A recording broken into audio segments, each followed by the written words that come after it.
Hosanna en línea con Carlos Fernando Daza. Disfrútalo en el calor de tu hogar con tu familia. Quiero entregarte mis sueños, tu voluntad, haz en ellos. Mi corazón te lo entrego, enamórame de ti. Quiero aprender a escucharte. Quiero saber qué es amarte. De tu verdad yo saciarme. Enamórame de ti, Señor. Quisiera compartir sobre Abraham, algo que hizo Abraham en su vida. Él fue caracterizado por su obediencia, y la obediencia siempre será la mejor manera de yo demostrar mi fe. Obediencia en muchos de nuestros países es una palabra fuerte, porque la mayoría de nuestros países el término obedecer se dice en un contexto de obligación, de que tienes que hacer esto o te va a ir mal. Tal vez me han escuchado hasta el cansancio que seguir al Señor es un acto voluntario, es una decisión voluntaria. Ni Dios nos obliga, mucho menos nosotros podemos obligar a los creyentes a que sigan al Señor. Esto tiene que ser voluntario, una decisión voluntaria. Señor, decido creer en ti, pero también decido seguirte. Seguir al Señor no es algo diferente que seguir sus pasos, que seguir su camino, que llevar a la práctica lo que Él dice es lo mejor para cada uno de nosotros. Bueno, digo esto porque ese es nuestro Dios, quien diseñó un camino para que nosotros nos acercáramos a Él, para que fuéramos felices, porque no se trata de la eternidad solamente con Él, sino de vivir la vida bien aquí. El tiempo que nos queda, los días que nos quedan, podemos vivirlo de la mejor manera. ¿Y cómo podemos vivir nosotros esta vida y disfrutarla? Tan solo siguiendo las instrucciones de nuestro Señor. Abraham, si ustedes recordarán, no lo vamos a leer, lo hemos dicho en otros momentos, pero Abraham tenía algunas cosas en su contra. Estaba viejo, su esposa estéril, sin hijos, es decir, una vida sin esperanza, como tal vez a nosotros nos pudiese parecer la situación que estamos atravesando, que nos sentimos como que aquí no hay nada que hacer, envejecimos, esta situación del banco definitivamente se dijo que no iba a salir el dinerito que esperábamos, o el trabajo que tanto busqué no se abrió la puerta, o la relación definitivamente se quebró, o la situación se salió de las manos, y uno termina como acostumbrándose a la derrota. Bueno, ya, ¿qué podemos hacer, no? Y resulta que Abraham recibe una instrucción del Señor, como lo he mencionado en otros momentos también, una instrucción loca. El Señor le dice, deja tu tierra, deja tu familia y ve a un lugar que yo te voy a mostrar. Ahora, eso suena bonito, Dios me habló, pero le está diciendo algo loco, porque imagínense ustedes que yo llegue a mi casa, o ustedes lleguen a su casa y digan a su familia, bueno, familia querida, el Señor me ha hablado y me ha dicho que recojamos y vámonos a un lugar que Él dice que me va a mostrar en el camino. Ustedes dirían, no, esa es inseguridad, esa es incertidumbre, ¿no? Pero ¿cómo que yo voy a seguir a mi esposo, a mi esposa, que está diciendo que Dios le habló y que le va a mostrar un lugar en el camino. Nadie hace eso, por eso a mi juicio esto es algo completamente loco.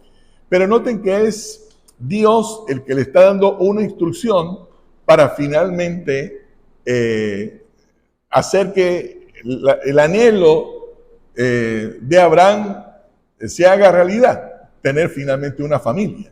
Entonces, es la instrucción de Dios lo que está proveyéndole a Abraham la oportunidad de que su desesperanza, su caos, su situación de esterilidad de su esposa se convierta en todo lo contrario. Y el Señor le da una instrucción loca.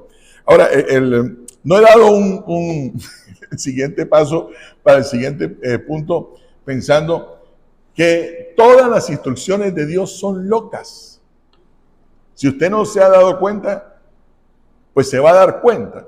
Tal vez cuando me escuchan hablar aquí o en las reuniones que tenemos durante la semana, que por ejemplo el Señor diga, si te dan en una mejilla, pon la otra.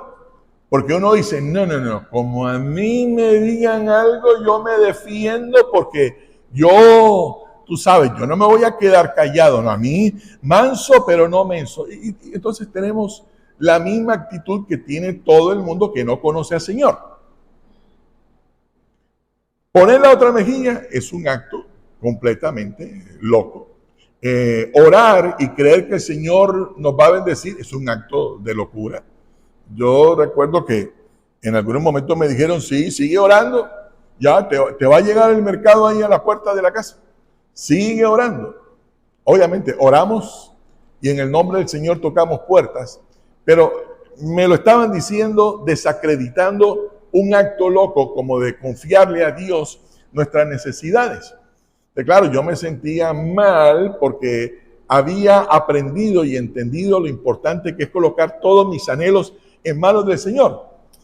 Cuando yo decía que la Biblia dice que creyera en el Señor Jesucristo y toda mi familia sería salva. Y claro, los amigos cuando veían, por ejemplo, algunos de mis familiares bastante alejados del Señor, me decían, ¿tú crees que ese miembro de tu familia, mi papá, mi hermano, alguna de mis hermanas, algunos familiares, ¿tú crees que él llegará a los pies del Señor? Y yo decía, bueno, eso decían de mí. Pero la Biblia dice, cree en el Señor Jesucristo y serás salvo tú y toda tu casa. Que yo tan solo debo enfocarme en ser fiel y el Señor se encargará de traer la salvación. Y créanme, qué locura es pedir perdón, dar una ofrenda, una donación. Porque mire que uno viene diciendo, no, pero es que si yo doy 10, me voy a descuadrar. Y si yo me descuadro, ¿con qué pago lo otro?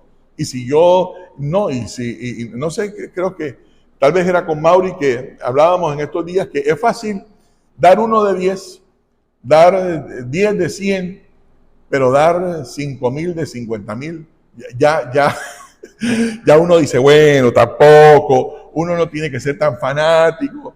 Es decir, uno es confrontado con una instrucción, con una invitación de nuestro Dios, que dice el apóstol Pablo, que para los que no creen, el evangelio es una locura.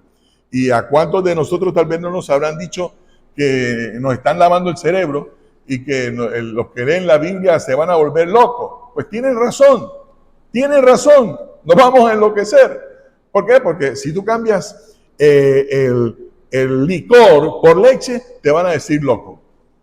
Si tú dices que vas a mantenerte fiel a tu esposo o a tu esposa, te van a decir, eso es una locura. Si tú dices, yo no voy a robar, sino que voy a ser íntegro, te van a decir, eso es una locura. Bueno, habiendo dicho esto, Abraham obedeció, pero Abraham en su obediencia estuvo caracterizada por haber edificado 5 altares. 5 altares. Ahora, ¿qué es un altar? Siendo niño, y me hablaban de ese es el altar, era una mesa donde se ponía el pan y se ponía el vino y donde la persona que estaba presidiendo la reunión, pues hablaba del Señor, leía un evangelio, en fin. Eso creo que fue la primera impresión que tuvimos todos de lo que era un altar. ¿O estoy equivocado? Una mesa en donde se hacía la persona que estaba presidiendo la reunión. Pero un altar era un lugar, efectivamente, donde había que usar madera, había que poner leña, encender la leña y traer una ofrenda como un cordero y sacrificarlo y ofrecérselo a Dios. Vamos a mirar los 5 altares que Abraham edificó en su caminar. Recuerden, Abraham no sabía para dónde iba. Eso puede generar confusión. Abraham tenía una esposa estéril, estaba viejo y tenía el gran desafío de quedarse en un lugar llamado Ur de los caldeos, un lugar de idolatría, en fin, un lugar pagano. O se quedaba y vivía como todo el mundo vivía y se mantenía esclavo de la idolatría, o tan solo seguía la instrucción de Dios y saldría de todo eso. Él eligió poner en práctica, seguir las instrucciones del Señor. Pero en el camino edificó 5 altares y quiero que miremos uno a uno y miremos lo que está pasando en cada uno de estos lugares donde él edificó, trajo madera, trajo leña y donde tuvo que haber traído un cordero para tener comunión, para tener adoración, para tener todo esto que ustedes me han estado compartiendo. Génesis capítulo 12, verso 7. Este es el primer altar que Abraham edifica. ¿Qué característica tiene este altar? ¿Cuál fue la razón de la edificación de este altar al Señor? Génesis 12, 7. ¿Qué está pasando aquí? ¿Qué notan ustedes aquí? Dios se le apareció, le da una promesa y en este encuentro, en este primer encuentro, Abraham edifica su altar al Señor porque el Señor se le había aparecido. Este primer altar, pongámosle un nombre, es el altar del encuentro, porque allí Dios le habló y allí el Señor le dio una promesa. 12:7. Ahora, 12:8. Noten, ahora, después de haber tenido un encuentro con el Señor, comenzando su caminar con Él, llega a un lugar donde tiene a Betel. ¿Qué significa Betel? Casa de Dios. Y al otro lado tiene un lugar que se llama Jai, que significa ruinas. Y él está en la mitad de Casa de Dios, de Betel y de Jai, y decide edificar un altar conocido como el altar de la confianza en medio de la incertidumbre, para decir, aunque no hay manera de creer que va a llegar una ayuda en este momento, yo edifico un altar para reconocer que puedo confiar en Dios en medio de la incertidumbre. ¿Alguien se ha sentido así en algún momento? En medio de la incertidumbre, de las amenazas, de la situación financiera. Es el momento de edificar el altar y decir, Señor, aunque nada parece ser parte de mi bendición, yo vengo a buscarte porque en medio de la incertidumbre yo sí puedo confiar en el Señor. En todas las áreas. En todas las áreas yo puedo decirle, Señor, aunque no haya esperanza a mi alrededor, nosotros sí podemos confiar en el Señor. ¿Están conmigo? El tercer altar es el altar de la renovación. Génesis 13, 3 y 4. Ahora, si ustedes notan, Génesis 13, 3 y 4, Abraham estaba avanzando, pero regresó hasta el altar anterior y lo reedificó. no lo hizo nuevo, sino que lo reedificó. ¿Qué creen ustedes que está pasando? En Betel, él había edificado un altar para reconocer que él podía confiar en Dios en medio de la incertidumbre. Y si solo vamos a hablar de la incertidumbre que cada uno de nosotros atraviesa, aquí no nos alcanzaría el tiempo, porque el tema de la incertidumbre es algo que nos persigue a todos nosotros. Cuando la puerta no se nos abre, cuando la situación financiera no es como yo lo esperaba, cuando, en fin, pudiera mencionar todos los problemas que todos tenemos o pudiésemos tener y que generan incertidumbre. Pero Dios mío, ¿dónde estás? Señor, pero mira, asesinaron a esta persona que era buena, asesinaron al otro, el otro que es malo, no han asesinado.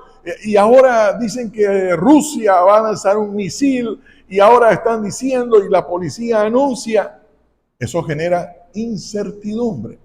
Que ahora a las personas mayores le van a quitar cierto tipo de ayuda. Y claro, todas esas noticias se convierten en lo que se convirtió Goliat para el pueblo de Dios, que todos los días, mañana, tarde y noche, se aparecía lanzando maldiciones, diciendo cosas negativas. Y eso genera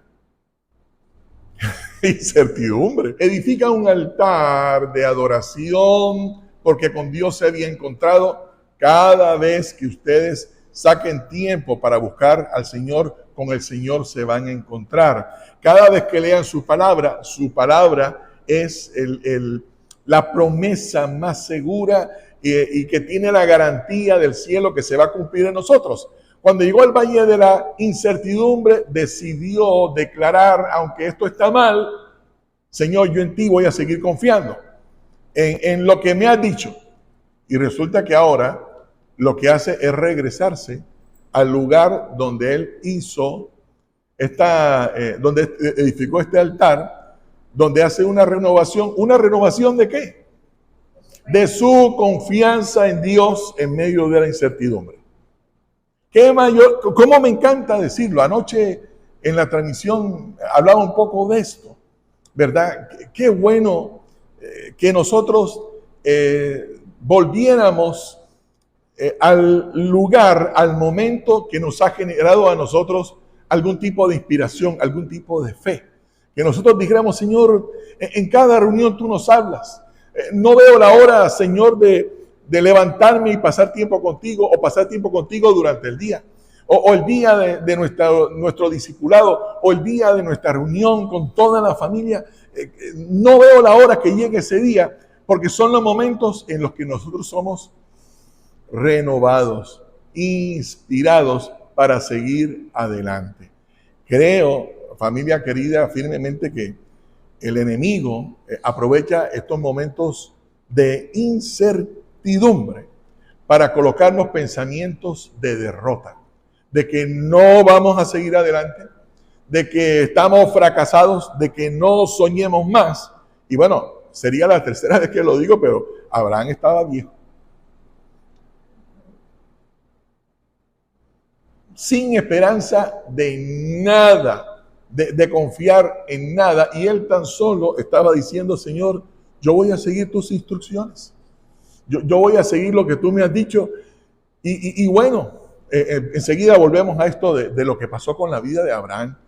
Lo maravilloso de nuestro Dios. Pero saben, cada vez que el enemigo traiga una mentira a tu alma, a tu corazón, lo que tienes que hacer es volver al lugar, al momento que te ha generado algún tipo de esperanza, algún tipo de inspiración, algún tipo de confianza en el Señor. Amén, iglesia. Muy bien. 13:18. Este es el altar de la dependencia de Dios. Me encanta. ¿Cómo dice 13:18? Esto que está ocurriendo en Hebrón, permítame, yo hago aquí un resumen rapidito. Es el momento en que Abraham y Lot se separan. Ustedes recuerdan que Abraham se había ido con su esposa, sus trabajadores, pero también se llevó un sobrino. Y resulta que hubo un momento tenso en la relación de Lot y de Abraham y entre los pastores de Lot y los pastores de Abraham, porque bueno, estas Este ganado me pertenece, yo soy el que los estoy cuidando. Bueno, esto me lo estoy inventando yo. Pero hubo un momento tenso y Abraham le dice, mira, ¿sabes qué? Elige el lugar que tú creas, el que quieras, el que prefieras. Y claro, Lot, ni decimos en Colombia, ni corto ni perezoso, miró un lugar que se conoce como el jardín de Dios, la montaña de Dios. Lo vio con ambición, bonito, hermoso, y le dijo, ¿sabes qué, Abraham? Yo escojo esta tierra. ¿Y a dónde creen que terminó Lot? Su ambición lo llevó a Sodoma y a Gomorra. Ya ustedes conocen la historia de Sodoma y Gomorra, no es el tema de hoy. Pero miren lo cuidadoso de la incertidumbre y que yo me deje guiar por mi propia ambición, porque uno dice, bueno, ¿qué tiene de malo?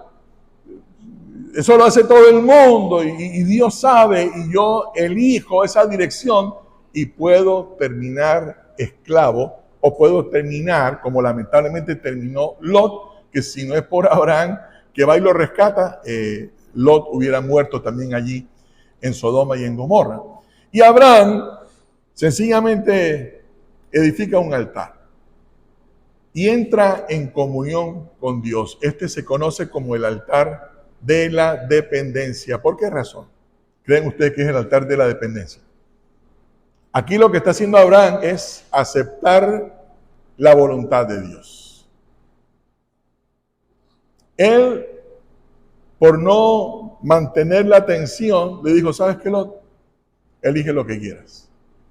Si tú dices la derecha, yo escojo la izquierda. Si tú dices la izquierda, yo cojo la derecha. Si tú dices el norte, pues yo elijo el sur. Y Lot, como mencioné, por ambición, eligió una dirección que terminó llevándolo a Sodoma y a Gomorra. Abraham aceptó la voluntad de Dios y por eso edificó un altar. Esto es como cuando, bueno, creo que el ejemplo que siempre he usado estos últimos meses, ya no me duele, pero cuando yo me acuerdo de el accidente que tuvimos, yo he tenido que decir, está bien, Señor, acepto tu voluntad. Como lo hemos mencionado en otro momento, está bien, Señor, no se abrió la puerta. No salió de la manera que yo quería, de la manera que yo esperaba. Está bien, Señor, yo lo acepto. Si se abre la puerta, amén, lo vamos a disfrutar. Si no se abre, si Dios no responde de la manera que yo quiero, hay que edificar un altar de dependencia. Está bien, Señor.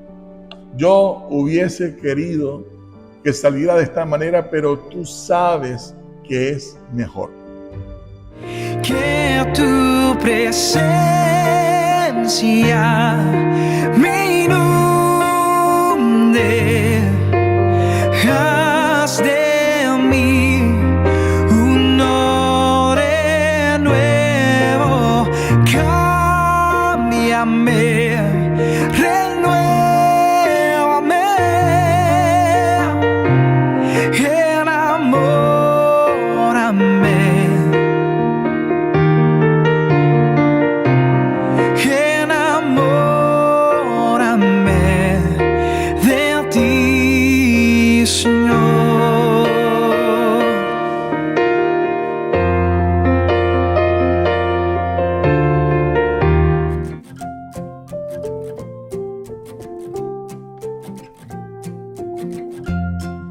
Osana en línea con Carlos Fernando Daza.